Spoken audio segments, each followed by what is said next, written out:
Les premières pages de la Bible nous relatent comment Adam et Ève ont choisi de désobéir à Dieu en refusant de lui faire confiance sans réserve. Ils se sont eux-mêmes coupés, séparés de Dieu.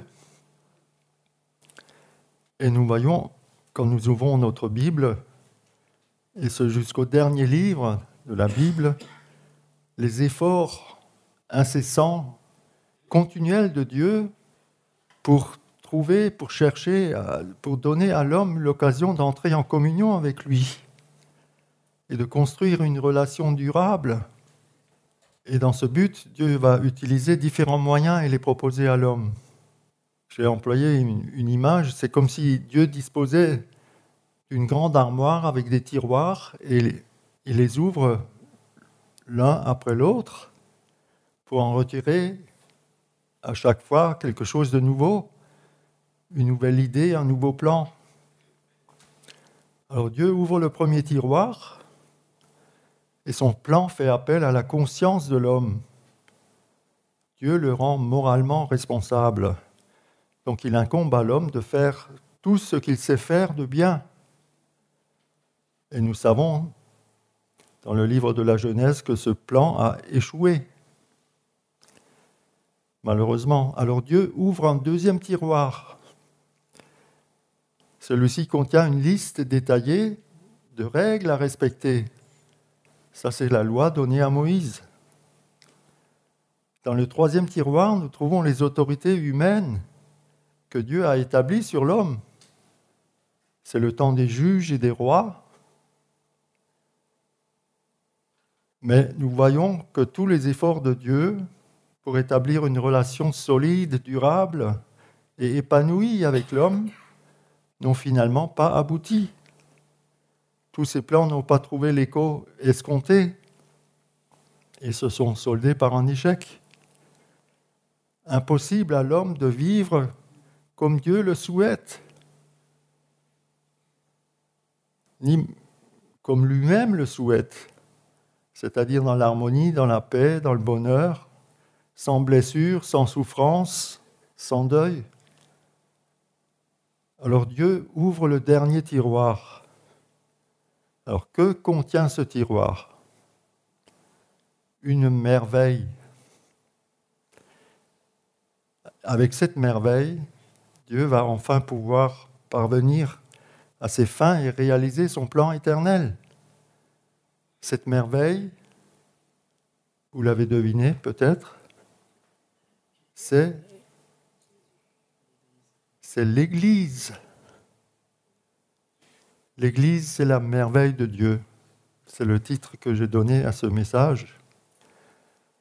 Alors vous me direz, oh là là, avec l'expérience que j'ai depuis des décennies, c'est pas terrible l'idée de Dieu, l'Église. On va en parler un peu plus tard. Jésus a parlé très peu de l'Église. Contrairement à ce qu'on croit, il ne l'a évoqué que 2 fois. Alors, partant de cette constatation, certains chrétiens attachent peu d'importance à la notion d'église locale, puisque Jésus n'en parle presque pas. Je peux vivre ma foi dans mon coin, chez moi, en solo, devant mon écran d'ordinateur. Mais l'église de Jésus n'est pas virtuelle. Elle est visible, concrète, c'est un organisme vivant. L'esprit de Christ est invisible, mais son corps est visible. L'apôtre Paul n'a pas fondé des communautés, des églises invisibles. Autrement, à quelle adresse aurait-il envoyé ses lettres ? Jésus compare son église à une lumière qui brille dans les ténèbres, ou encore à une ville située sur une haute montagne, pour bien montrer qu'elle est visible de toutes parts. L'important n'est pas de savoir combien de fois Jésus a parlé de son Église. Ce qui compte, c'est qu'il a dit à son propos, le poids de ses mots. Et la première déclaration que nous trouvons dans l'évangile de Matthieu, c'est Matthieu 16, 18. Ça a été cité dimanche dernier,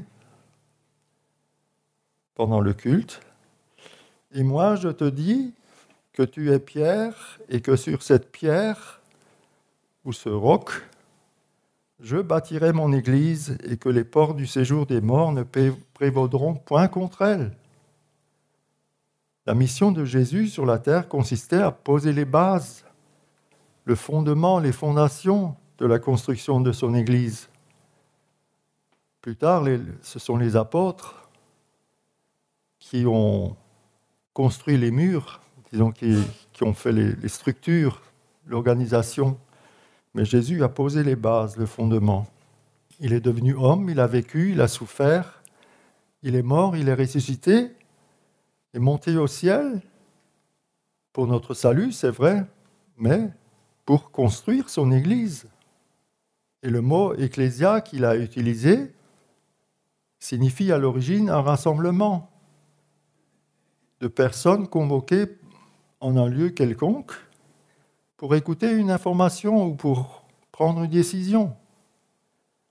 Ce mot n'avait pas de connotation religieuse comme de nos jours. Cependant, Jésus et les apôtres lui ont donné un nouveau sens.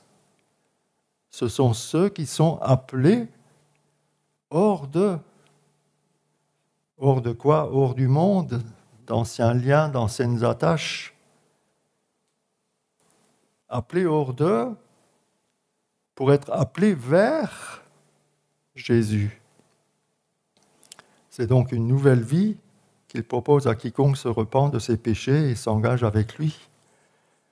La deuxième déclaration de Jésus concernant l'Église, nous la trouvons toujours dans Matthieu, 2 chapitres plus loin, Matthieu 18, 17. Si celui qui a péché refuse d'écouter les témoins, dis-le à l'Église, et s'il refuse aussi d'écouter l'Église, qu'il soit pour toi comme un païen et un publicain. Ici, Jésus parle de problèmes, de conflits au sein de son Église. Il sait mieux que nous, que quiconque, qu'elle est composée d'hommes et de femmes imparfaits. L'Église locale est donc inachevée, imparfaite. Et dans ce passage, Jésus dit qu'il faut faire prendre conscience à toute l'Église des problèmes rencontrés en cas de conflit, qui traînent, qui ne se règlent pas entre deux personnes, ni même après avoir appelé 2 ou 3 témoins à la rescousse. Dans ce cas, toute l'Église doit être mise au courant. Dis-le à l'Église. Ces 2 passages de l'Évangile montrent que l'Église de Jésus-Christ obéit à des critères, à des normes, à des règles bien définies. L'Église n'est pas une invention humaine. On ne peut pas jouer avec l'Église. Ce n'est pas une association, un club, où chacun peut aller, venir, partir quand il veut, comme il veut, faire ce qu'il veut. Quand Jésus parle de son Église, il met l'accent sur l'amour, sur l'entraide, sur le pardon, sur l'engagement, sur la discipline, sur le code de conduite à respecter en tant que membre du corps. Corps, on vient de le lire, dont on peut être exclu. Jésus place la barre très haut. Pourquoi ? 8 fois, j'ai compté les fois où ça arrive, 8 fois dans les actes des apôtres et les épîtres, l'Église est appelée l'Église de Dieu. C'est Dieu qui l'a fondée. Elle est sa propriété, elle est à lui, elle est plus précieuse qu'un diamant. Et dans l'Église, Dieu est chez lui. Paul dit à Timothée, c'est l'Église du Dieu vivant, la colonne et l'appui de la vérité. C'est sur l'Église que s'appuie la vérité. La vérité n'a-t-elle pas d'autre appui dans le monde ? On peut se poser la question. Ben non. Il suffit de regarder ce qui se passe sur la scène internationale, et même tout près de nous. Dans ce monde, la vérité ne trouvera aucun appui. Le mensonge règne en maître. L'Église est la colonne qui porte et soutient la vérité. Et la vérité, c'est une personne. Jésus est la vérité. C'est donc sur l'Église qu'il s'appuie. Elle a pour devoir de représenter la vérité dans le monde. À ses membres d'être alors vrais et sincères. L'Église est la merveille de Dieu et c'est même une invention géniale de Dieu. C'est le plan conçu de toute éternité et accompli par le Seigneur Jésus. L'apôtre Paul parle d'un mystère, d'un plan secret que Dieu lui a révélé et qui était caché aux générations passées. On trouve ce texte dans Éphésiens chapitre 3, versets 9 à 11. Je dois mettre en lumière pour tous les humains la façon dont Dieu réalise son plan secret. Lui qui est le créateur de toutes choses, il a tenu caché ce plan depuis toujours afin que maintenant, grâce ou par l'Église, les autorités et les puissances du monde céleste puissent connaître la sagesse divine sous tous ses aspects. Tout cela est conforme au projet éternel de Dieu qu'il a réalisé par Jésus-Christ notre Seigneur. Quand on lit cette déclaration, ça nous coupe le souffle. Les autorités et les puissances du monde céleste connaissent aujourd'hui, maintenant, par l'Église, la sagesse de Dieu. Quelle révélation, quelle responsabilité pour l'Église. Ça veut dire que l'Église n'est pas là en premier lieu pour s'afficher, pour donner une belle image d'elle-même, soigner son look. C'est bien de le faire. Mais ce n'est pas ça la priorité, de donner une belle image d'elle-même, mais plutôt de donner une belle image de Dieu. C'est ce que les anges, les puissances du monde céleste veulent voir. Ils veulent voir la sagesse de Dieu dans l'Église, par l'Église. Pas la sagesse de l'Église, mais la sagesse de Dieu. Le plan de Dieu dépasse donc la sphère humaine, terrestre. Il a une dimension cosmique, puisqu'il concerne les puissances célestes. Et curieusement, ce ne sont pas les incroyants qui reconnaissent d'abord la sagesse de Dieu par l'unité de l'Église, mais les principautés et les pouvoirs dans les lieux célestes. Maintenant, aujourd'hui, au moment même où nous sommes réunis, la sagesse de Dieu, aux aspects infiniment variés, est manifestée par notre Église, par notre rassemblement ce matin. Est-ce qu'on a conscience de cela quand on vient au culte? Parfois c'est tellement terre à terre, mais non, il y a des choses qui se passent plus haut. L'Église a une dimension cosmique, oui. Dieu aurait pu faire connaître sa sagesse par les merveilles, les perfections de sa création. Mais non, c'est par son Église qu'elle est visible. Une sagesse visible dans l'imperfection. Est-ce que c'est possible? Malgré les défauts, les failles, les maladresses, les chutes, Bref, le péché qui est encore présent, nous avons tendance à voir le côté négatif de l'Église. Mais pour Dieu, l'Église est une merveille. C'est ainsi qu'il la voit.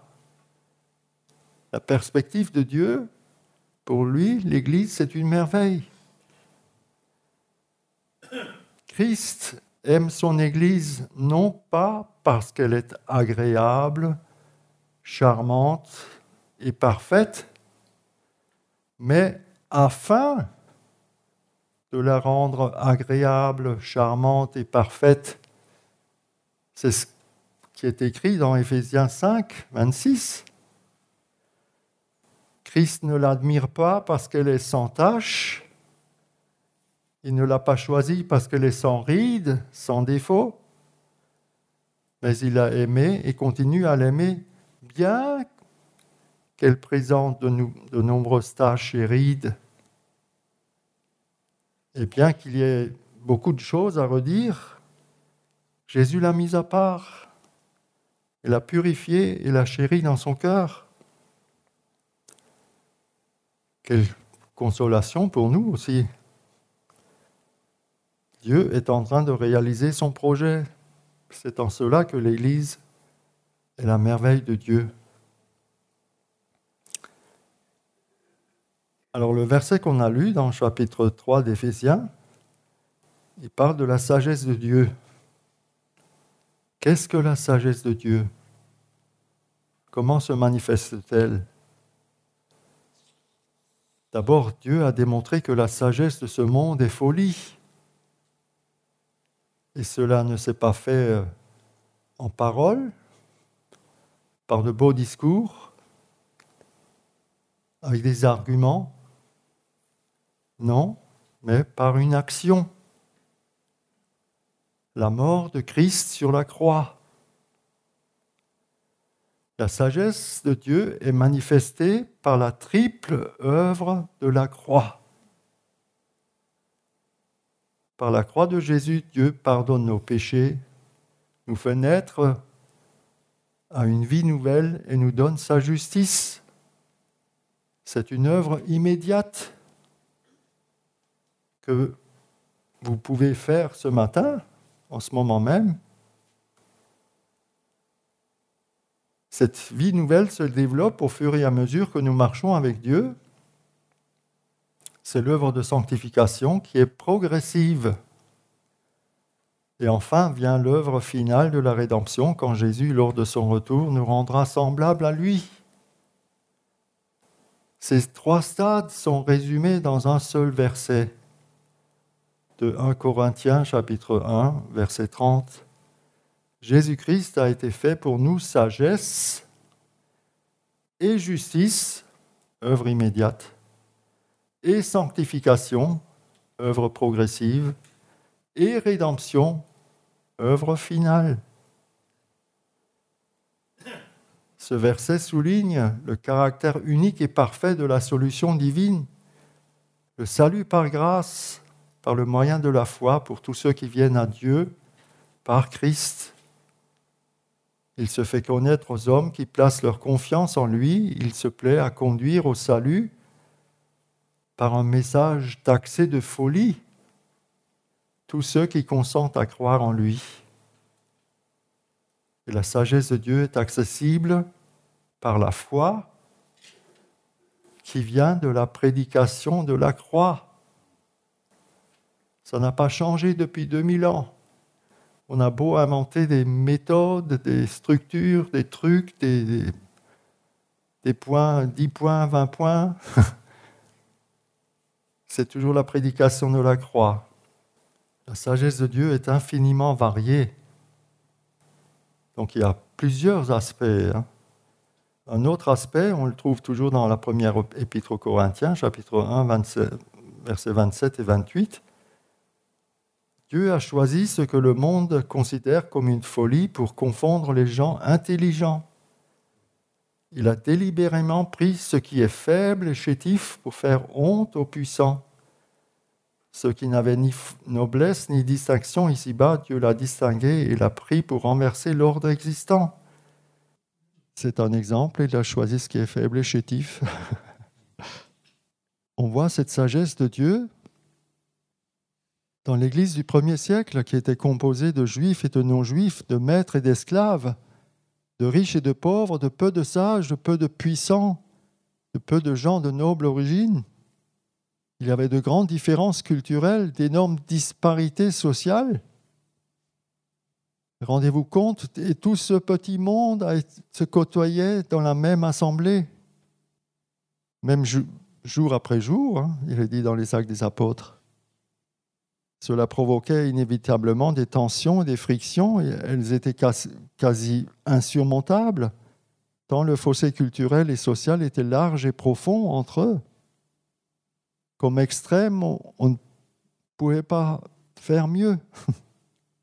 Et pourtant, ô miracle, le Saint-Esprit a réussi le tour de force de mettre tout ce petit monde ensemble pour prier, pour chanter, pour louer, pour manger, pour partager, pour vivre ensemble et se supporter ensemble. Et pas seulement se supporter, mais se supporter dans l'amour. Il y a encore une différence. Ils étaient un seul cœur et une seule âme. Les différences et la variété que nous découvrons dans l'Église, origine, culture, milieux sociaux, tranches d'âge, ne sont pas une menace, ni un danger ou des obstacles, mais une richesse mise à notre disposition afin que nous croissions dans la foi. Je dirais que l'Église, depuis son origine, est comme une famille recomposée. C'est un terme à la mode en ce moment, oui. Mais l'Église, c'est une famille recomposée, extrêmement recomposée. Qu'on le veuille ou non, tous les membres sont emparentés. On est tous emparentés. La Bible dit que nous formons un même corps. Et par l'œuvre expiatoire de Jésus sur la croix, des Juifs et des païens, comme nous, ont été réconciliés avec Dieu et entre eux, ils forment un même peuple. Un seul peuple, le peuple de Dieu, un peuple qui le sert et publie ses grandes œuvres. Alors c'est par l'Église que la sagesse de Dieu est révélée aux puissances célestes. De quelle manière leur est-elle révélée ? Tout simplement par le témoignage de vie, en parole et en acte, des chrétiens dont la vie a été transformée miraculeusement. Pour cela, il suffit de lire la suite de l'Épître aux Éphésiens, chapitre 4, 5, 6. Au chapitre 4, nous voyons les chrétiens en action pour mettre l'unité en pratique. Et dans les chapitres 5 et 6, les chrétiens manifestent la sagesse de Dieu en marchant dans la lumière, en pratiquant les vertus de l'homme nouveau, régénéré en Christ, bref, en vivant à l'image de Dieu. Et c'est également vrai dans le domaine des relations, dans le couple, dans la famille, dans le milieu professionnel. Les chrétiens ont le devoir de veiller à ce que l'unité s'exprime à travers leur comportement à l'égard d'autrui et par toute leur vie. Alors l'apôtre Paul, quand il a écrit cela aux Éphésiens, il ne prétend pas qu'il est facile de se plier à toutes ces exigences et de suivre la voie de Christ. C'est un combat. D'ailleurs, il termine son épître par cela. C'est un combat contre les forces extérieures. Et Dieu nous donne toute une panoplie d'armes pour résister. Alors, comme vous étiez bien sage, je vais terminer par une image. Vous voyez cette image-là? Quelqu'un peut me dire ce que c'est? Où c'est? C'est à Barcelone, oui. La Sagrada Familia, oui, l'emblème de Barcelone. Cette église, je l'ai vue pour la première fois à la fin de l'année dernière. Et j'ai trouvé des analogies avec l'église de Jésus-Christ. Il y a plusieurs points communs. J'en ai retenu 4. La construction de cette église a commencé en 1882. Et comme vous le voyez, il y a des grues. Elle n'est toujours pas achevée. Elle n'est pas terminée. À ce jour, il manque encore 4 tours. Et la date de fin de travaux est indéfinie. Peut-être en 2026, peut-être. Mais lorsqu'elle sera terminée, ce sera la cathédrale la plus haute au monde. 172 mètres de haut. J'ai dû penser à l'église de Jésus-Christ. Sa construction a commencé il y a 2000 ans. Elle n'est toujours pas achevée. Dieu seul en connaît la date d'achèvement. Et elle n'a toujours pas atteint sa forme idéale, sa forme parfaite, sa forme définitive. Elle est toujours en chantier, inachevée, imparfaite, parce que ses membres sont imparfaits. Mais justement, c'est la sagesse de Dieu, sagesse visible dans l'imperfection. Ça, c'est Dieu, ça.